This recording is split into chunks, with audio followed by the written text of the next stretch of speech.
Hey everybody, welcome to an emergency edition of We Burn Blue Pod. We were definitely not planning this one, were we?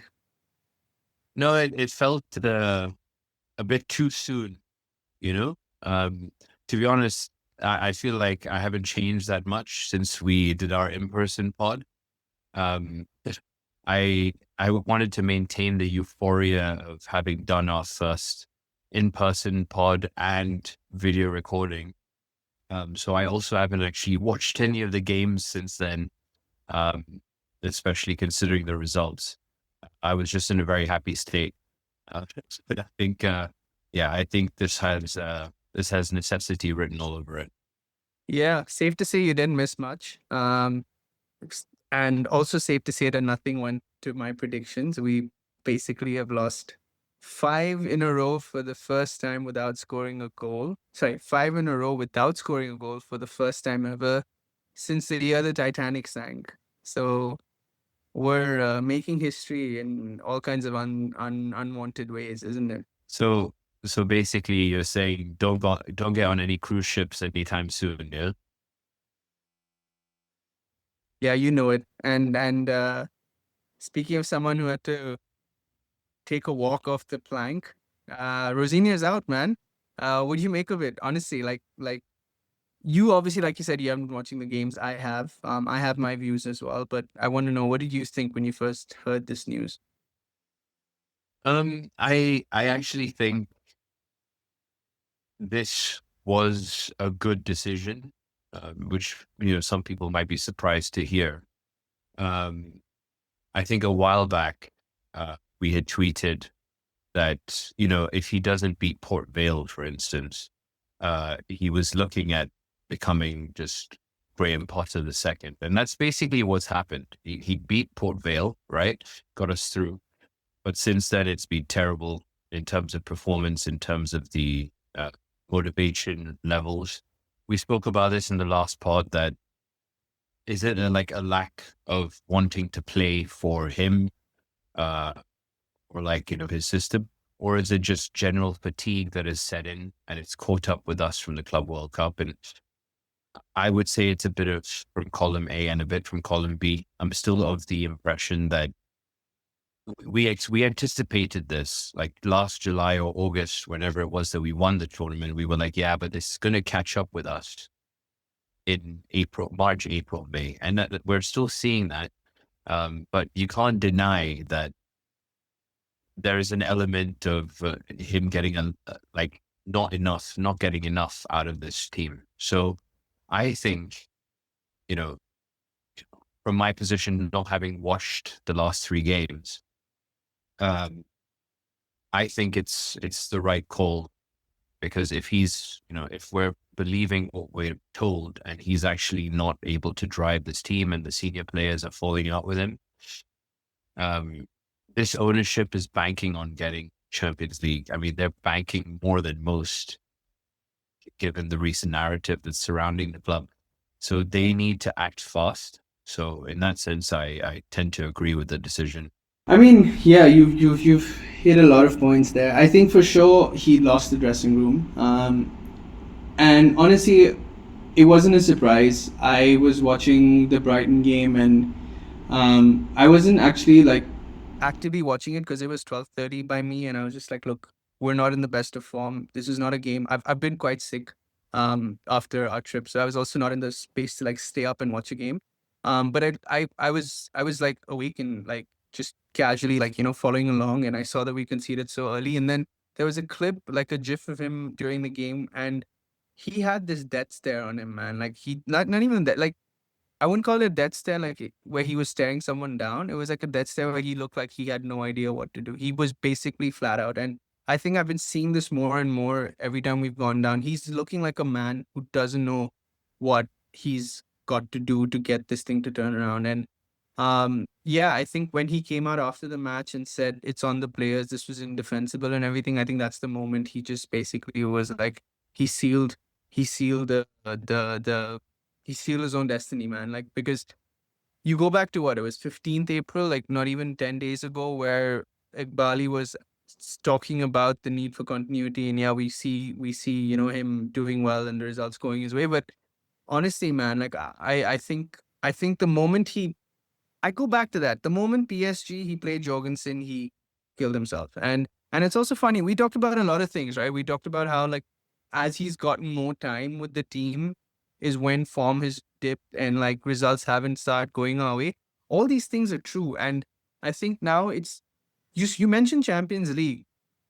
Realistically, right? And you know me to be the more positive one, but even I'm gonna say I don't think we're making Champions League. Even if we got in like our dream coach today, we can't make Champions League for sure because it's out of our hands. It's too dependent on too many other results. So I don't think we make Champions League. I think we maybe get a sixth. And of course we'll come to that in detail, but I think maybe a sixth. And if Villa win Europa, then we're in the Champions League. I don't know. But really, it's just about what can we do to turn the season around and ensure we don't slide further down the table. And I think that's basically what's going to happen. And I mean, look, he had a great start, Rosenior, but he was looking more and more out of his depth. And you can't obviously, slag the guy for taking a job at Chelsea so early in his career when he had the opportunity. But realistically, I don't think he was ever ready for it. And I mean, I wish him well, but he's left us in a really shitty position, man. I do think that, it's easy to pile on to him when there were clearly other issues he was already, facing. He had already inherited a lot of crap, right? Coming in to replace Maresca, who had basically delivered us decent silverware. I'm not going to overhype like the Conference League or qualifying for Champions League through the league, but winning that Club World Cup meant something, you know. So to step in there also is not easy. We can't, we can't kind of knock him for doing that and having the ambition to step up. I also think he was in an impossible position because his bosses basically came to him and said, "We want you to take the Chelsea job."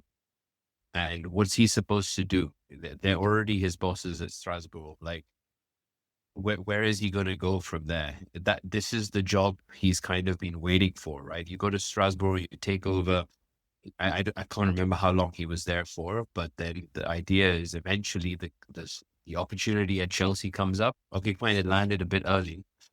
I would say it landed very prematurely in Rosenior's career. And I was going to ask you this, right? What sort of impact do you think he has actually made on this season? Versus, I'm basically saying, do you think maybe it could have panned out this way if Maresca had stayed, or if we had brought in somebody else? And how much do you attribute to it actually being Rosenior? That's a very interesting question. Look, I think if Maresca stayed, no way we would be where we are right now, right? I think we're probably through in the Champions League and definitely punching at maybe third or fourth, not like eighth where we are right now for sure. Um, if in the event, of course, that Maresca left, which happened, if we hadn't got Rosenior, I don't know how he would have done because Rosenior was supposedly, you know, the one who fit the system the best, right? In terms of Strasbourg, 18 months he spent there to answer your question. He spent 18 months there and he was playing a system that was fairly similar to Chelsea's with a couple of tweaks. And of course, I think the fact that we saw, like we said, when he started implementing more of his way, versus when he just sort of let the players do this, play with the system that Maresca had set up. We saw that that's where he completely lost the players. And I don't know if it's just down to him as an individual not being able to communicate his ideas or just trying too many different things. But setting up in a five versus Brighton, right? And conceding a goal in the third minute. And then for the rest of the half, looking so vulnerable, having five defenders. You are basically taking a chance in a system where you haven't played the players enough. And I just think that it's a really bad look. And I mean, look, if has he impacted the season? How has he impacted the season? Which is what you asked me initially. I think it's been more negative than positive, honestly. I can't say I mean, getting past Wrexham was also not like the no disrespect to Wrexham again, but it wasn't as easy as we thought it would have been, right? And then Port Vale was, of course, I mean, if we hadn't beat Port Vale, like you said, but we did, and it was a stat pad, but it was ultimately just a futile, um, looks good on paper result because we couldn't carry any momentum from there.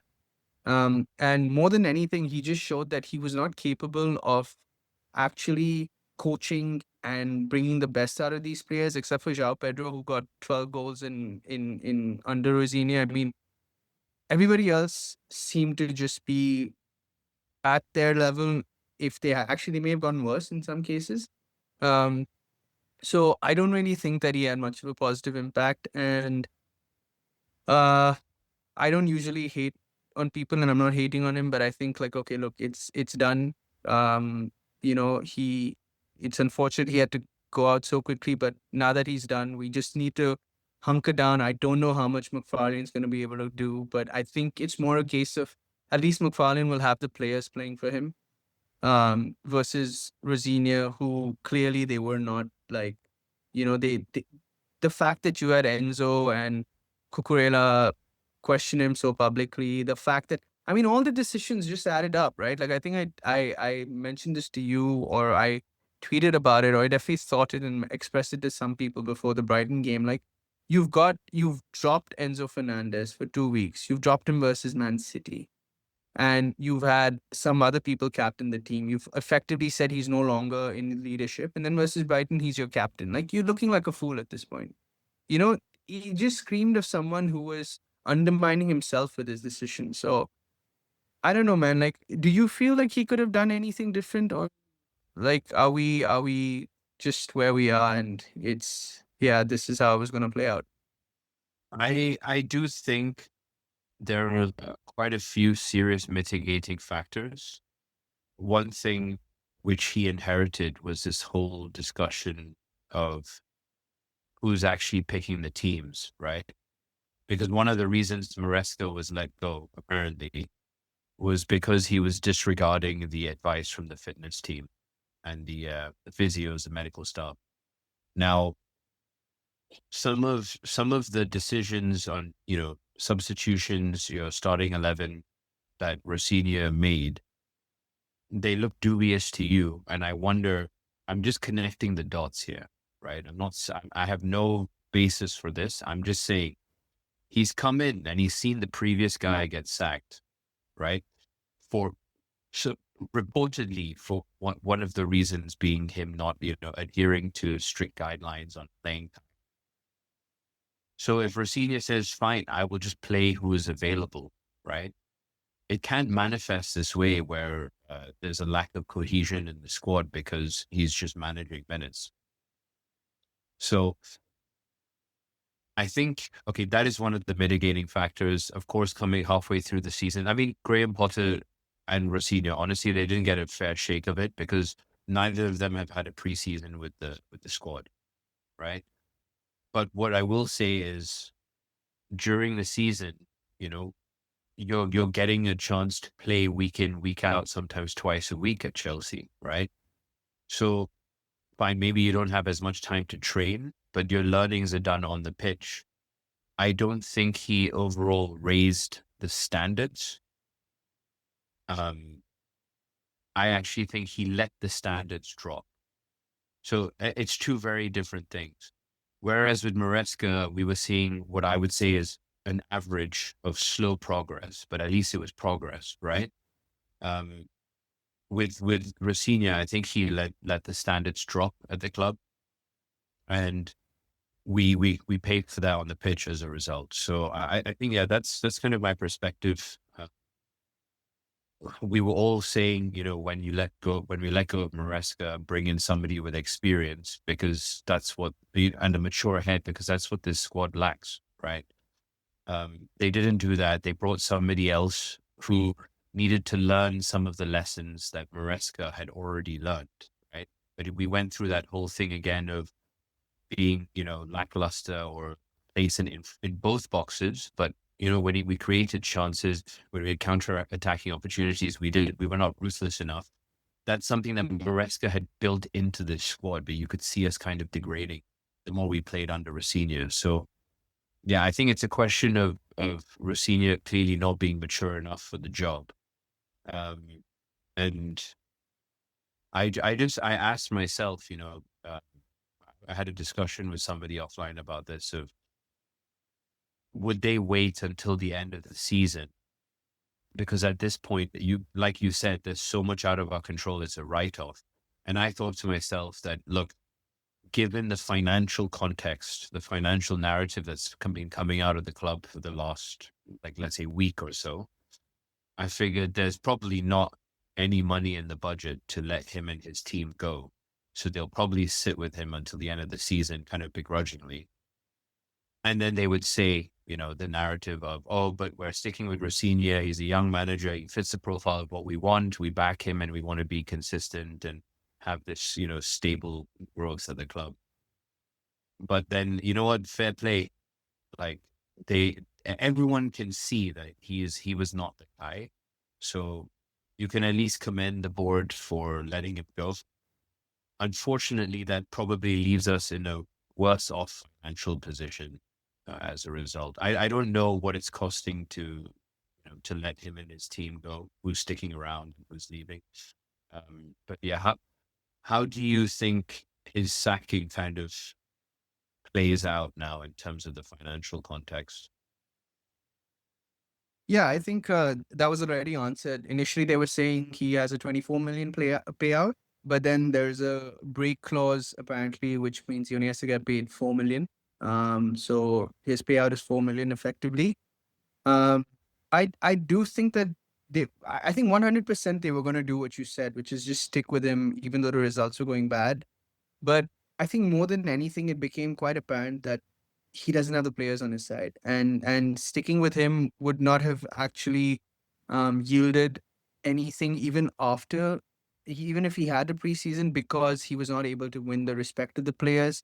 And honestly, there's been a lot of stuff come out online, a lot of articles with like you know um anonymous quotes and all of that, and everything just points to the guy did not have the respect of the players. He was found to be too much of a, people were saying his LinkedIn language, the way he speaks, like his aging men quote, right? Like if you really like that, um sorry, with the team, I think, yeah, there was no turning it around. So look, I mean, at the risk of going on with this, right? It's done. He's out. We have McFarlane till June at least. We have basically Leeds tomorrow. Excuse me. We have Leeds tomorrow, and then 4 Premier League fixtures and the FA Cup final if we beat Leeds. How do you think we're going to do? We can come on to predictions in a sec, but I did want to ask, right? The player power is a persistent issue, right? So you could actually have the right manager at the club, but let's say a few of the senior players go to the wrong, they kind of have the manager on the darker side, right? And all of a sudden, all hell will break loose. I mean, we're very used to that at Chelsea, but you can't have it both ways, right? So if they want consistency, right, and they want a stable like manager in the position, um, they need to back the manager over the players, right? Ultimately, because otherwise you're basically allowing the players to dictate who they want to play for. And I would say so far the players have responded rightfully to the right people. Um, but that's why I always say there's this little caveat that's like, oh, well, let's say Rosenior was introduced this coming summer, instead of halfway through the season. Same thing with Graham Potter. Imagine if Tuchel had a full season, right? Like Tuchel had players on his side already. Graham Potter would have built his relationships differently had he had more time in the summer, right? Rather than being thrown in. I'm just saying, like, they want the consistency, but then there's this huge trade off of player input, right? The moment of the players get disgruntled, it looks like the manager's gone, and it looks even worse because it's like almost saying forget about the results, right? Like I said in a previous pod, I actually think this board were fine with the results, the way things were going. They, as long as they could manage it financially, I don't think they would mind ending up in Conference League again or Europa League again, which is like, it's a disturbing thing to think about, right? Because of how much progress we've made in this project up until now. And, obviously we want a linear trajectory, but it doesn't happen like that.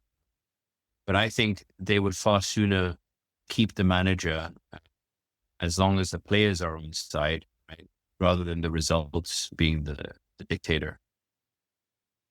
So I think I agree with you on some points, and I don't agree with some. I definitely think player power is a real thing at the club, and it's not just now. It's been a thing since you go back to the days of like Drogba and Frank and JT. I think we've heard murmurs of, and not murmurs, like we've definitely talked about and heard of player power at that time as well. Um, so in that sense, like yeah, he was hard done by the fact that he lost the dressing room and he couldn't win people over with his styles, right? And uh, however, when it comes to would he have done better if he had the full preseason? I don't know. That's something that I can't say for sure because I think the jump from Strasbourg to the Premier League is a big jump for any manager, leave alone a manager so young, right? So that's one thing.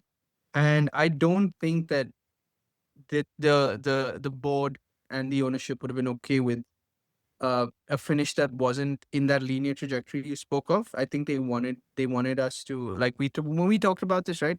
I remember in one of the earlier pods we said, yeah, Champions League is probably the target for the club as a whole, and I think that rings that would have been the case. And when it comes to Rosenior, they would have been okay with the results being bad and slipping only in that situation where they could have, yeah, then come around, like you said, in the summer saying, okay, we're sticking with the guy, we're giving him a fresh chance, we believe in him. But yeah, that's like a moot point now. So yeah.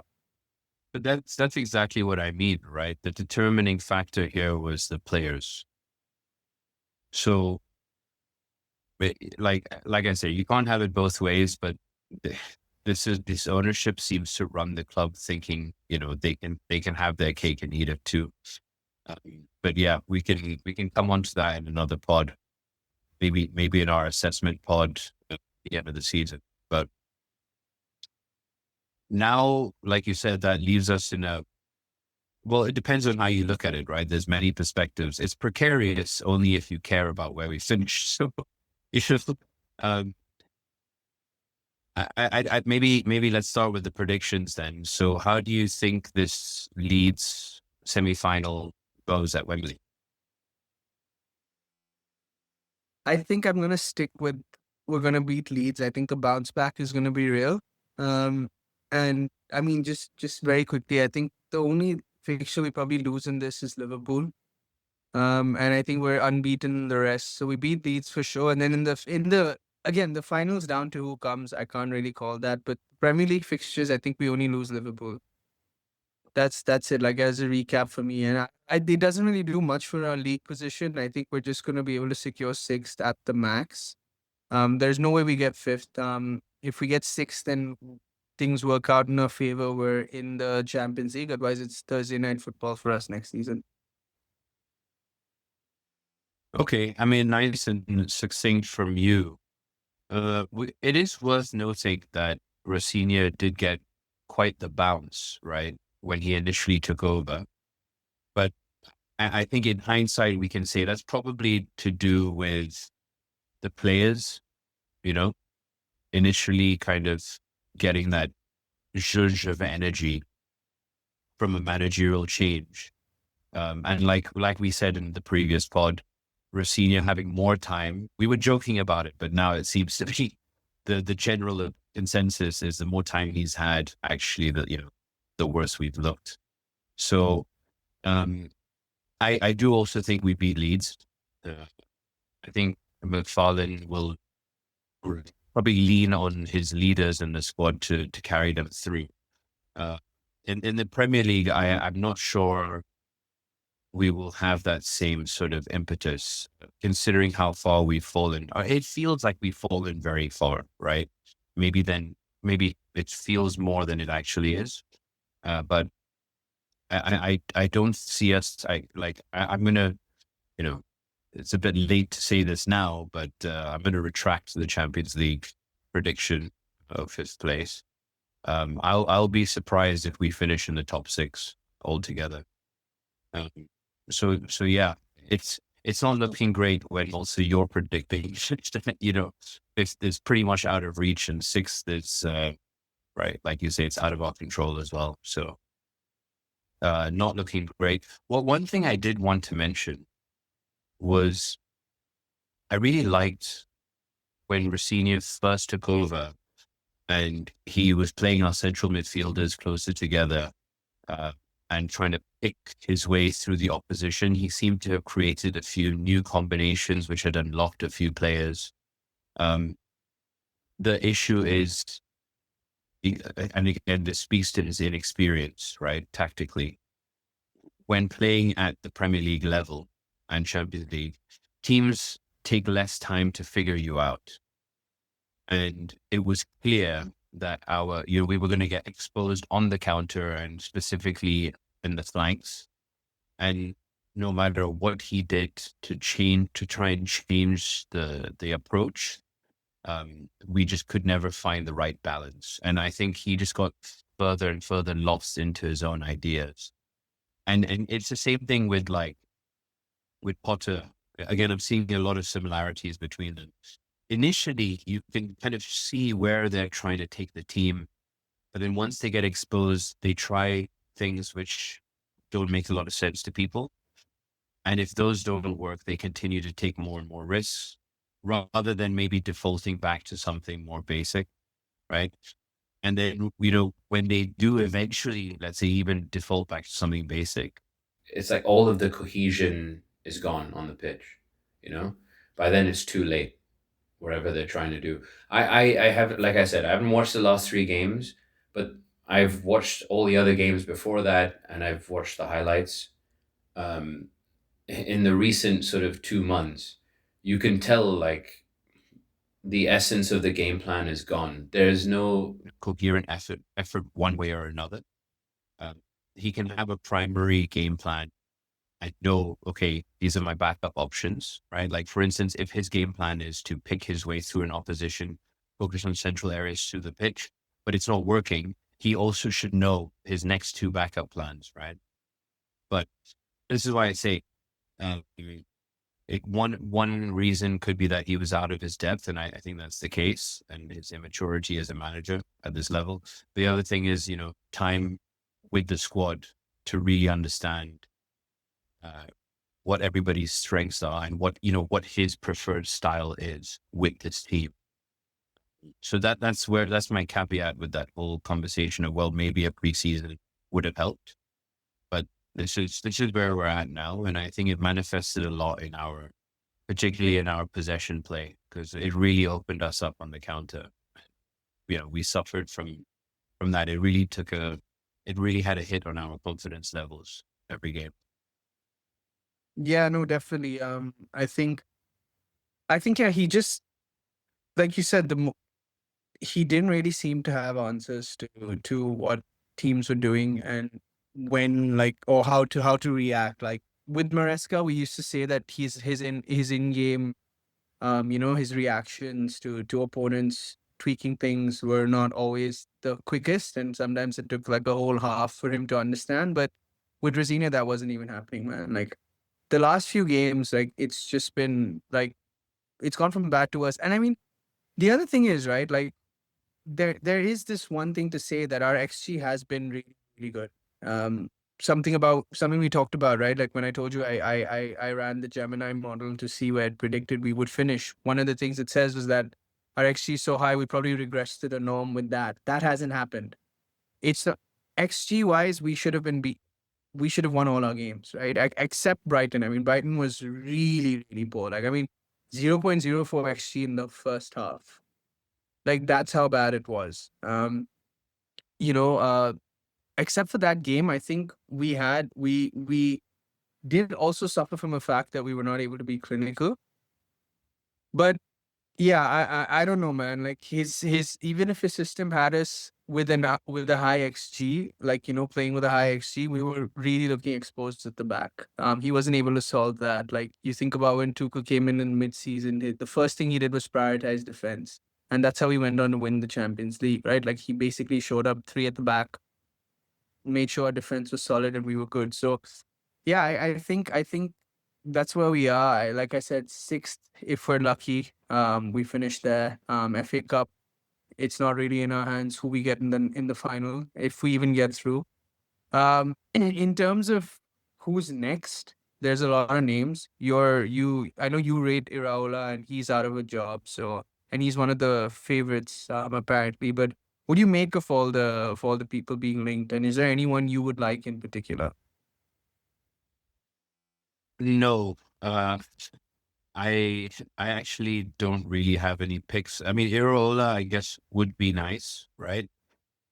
But again, there would be questions about, okay, can he do it at the Chelsea level?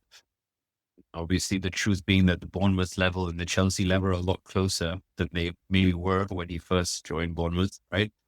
But yeah, I think it's more about the profile as manager. We're not going to get a Zinedine Zidane, so we can just put his name to the side. But, even if it means bringing in a manager who's experienced, but hasn't won the Zinedine Zidane amount of trophies, right? They should know how to win primarily. But that's not the be all and end all, right? If they're not a serial winner, that's not a problem. It's more about temperament and being able to manage young egos at the club. Looking specifically at Enzo Fernandez, who clearly needs slightly more like authoritarian approach to him, at least in my opinion. And I think Maresca was much better at kind of managing him and the similar characters around the squad. So yeah, I think it's just more about the profile. We need to get this one right. We needed to get all of them. That's pretty obvious thing to say, but this one is particularly crucial at the stage we are in the project, because it looked like we were going in the right direction at the start of this season. And look how far we've fallen.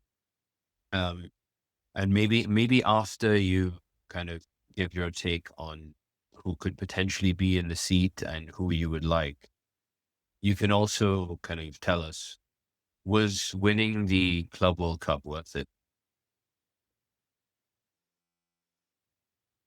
I feel like I need to answer that question first. Was winning it worth it? But what do you mean? Like, was it worth it in what sense? Like, it was good to win for sure. Was it worth it in terms of did it raise Maresca like too close to the sun, like Icarus? Is that what you mean, or like?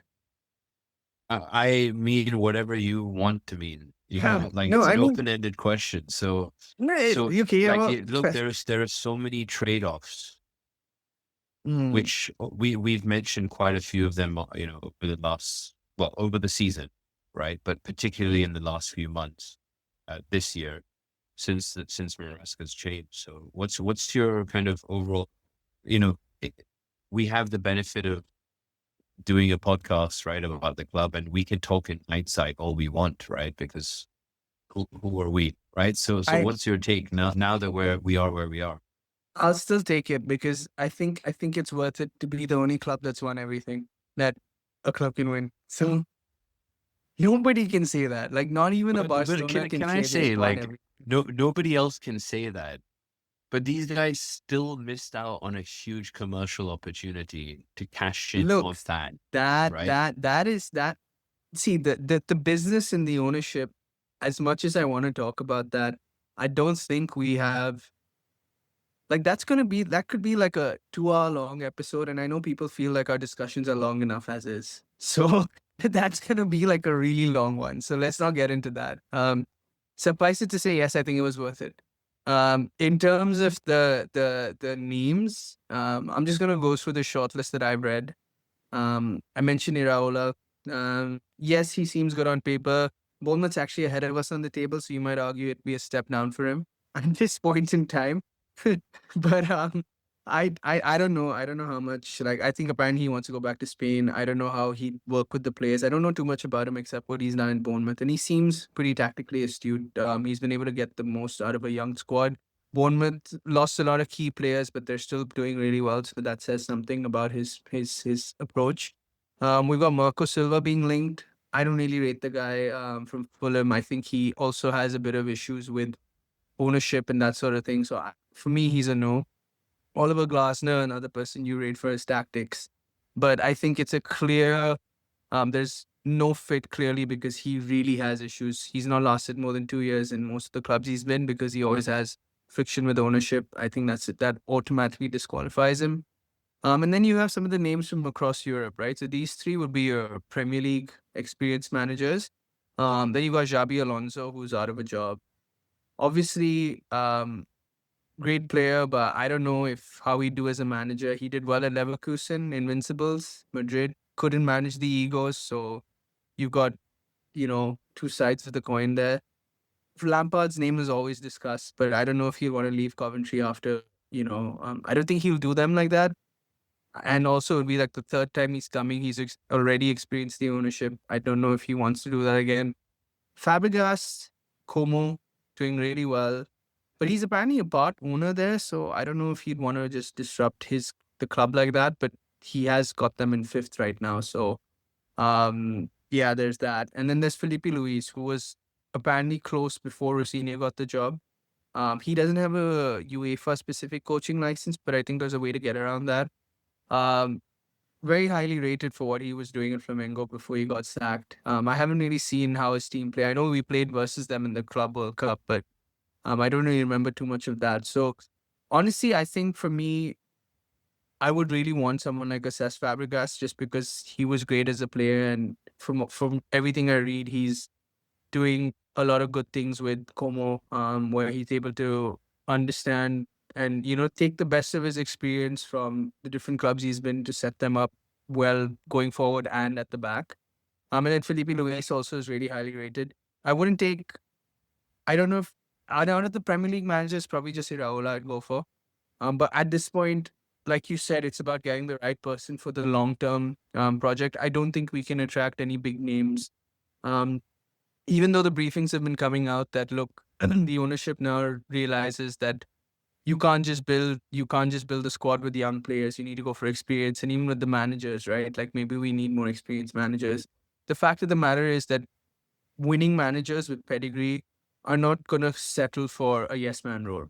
And I think that's something that these guys want. They want someone who's going to be more malleable and open to their suggestions, like we said, right? Like with the fitness and all of that. And I don't know even if someone like a Fabregas or Felipe Luis will do that, but given they're younger, they might be more open to that.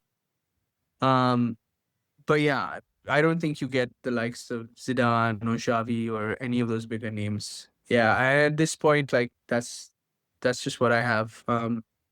Yeah. Yeah, fair enough. I mean, it's there's still quite a few more options than I realized. But it's funny you mentioned you take a few managers off the table on the basis that they don't kind of manage upwards well, right? And we also saw that with Maresca. But since you said, okay, it was worth winning the Club World Cup, and these guys have gone and sacked yet another manager.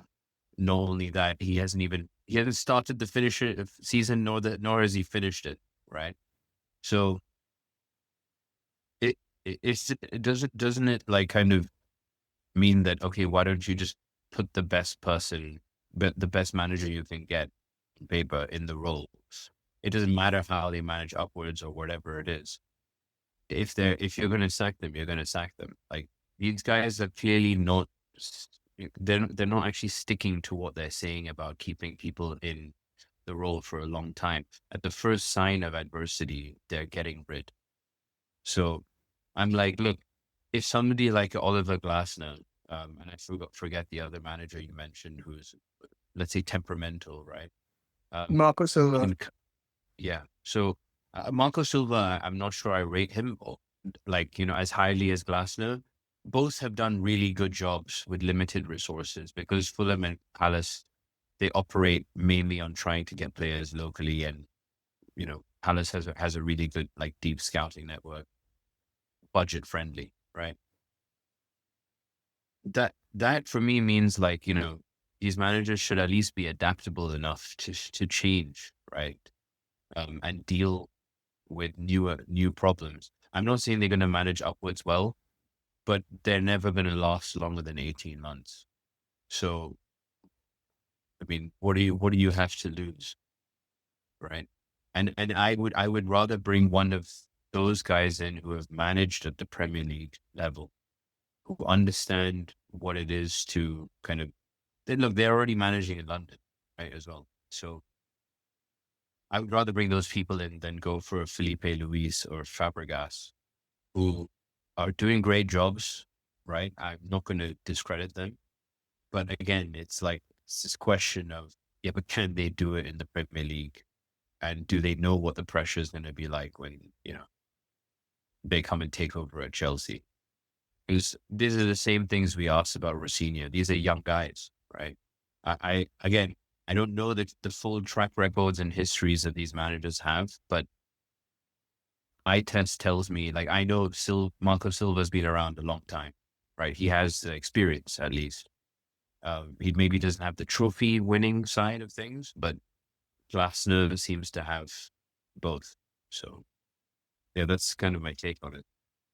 Yeah, I mean that's an interesting way to look at it. If you're saying that, yeah, we're never gonna keep someone longer than 18 months, then just go for anybody. I mean, go for the best person at that point of time. It makes sense. Remains to be seen, man, because there's been a lot of promises, like you said, right? Like commercially, also they were not able to get it right. They've not been able to get it right with the managers. I don't know, man. There's a lot that's up in the air, and honestly, like I think you can't have this conversation without saying a lot of it is on the ownership for not getting it right all this time. And I think they should probably focus on letting go of one of these directors, because five directors who can't manage to find the right coach between them just seems like too many cooks.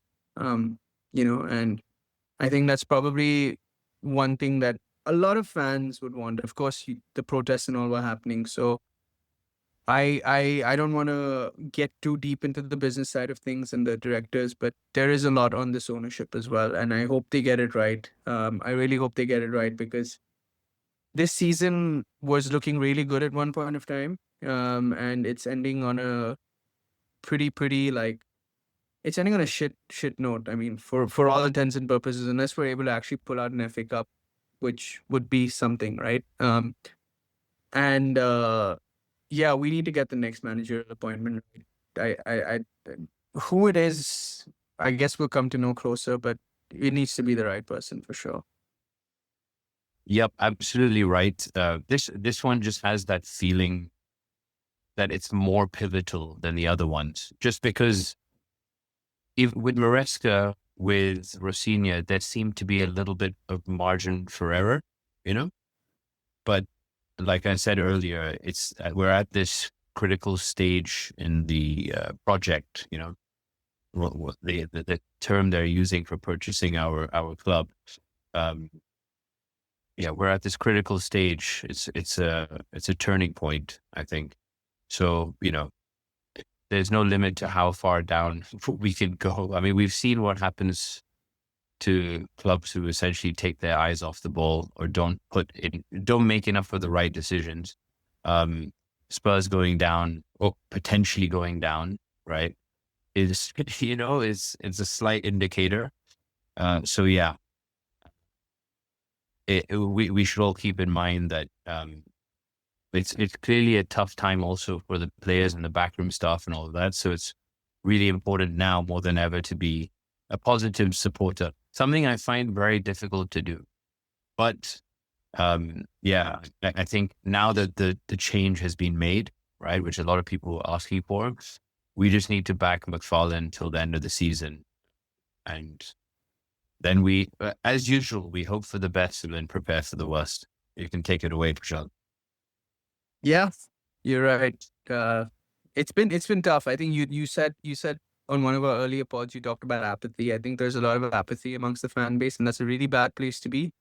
I've said it for like the third time I mean, I know like I've said this in chats as well, but look, let's hope tomorrow goes well. Let's hope we're in the final at Wembley, and there's something to look forward to. So on that note, hopefully we on the next one we're a little more positive. But till then, peace.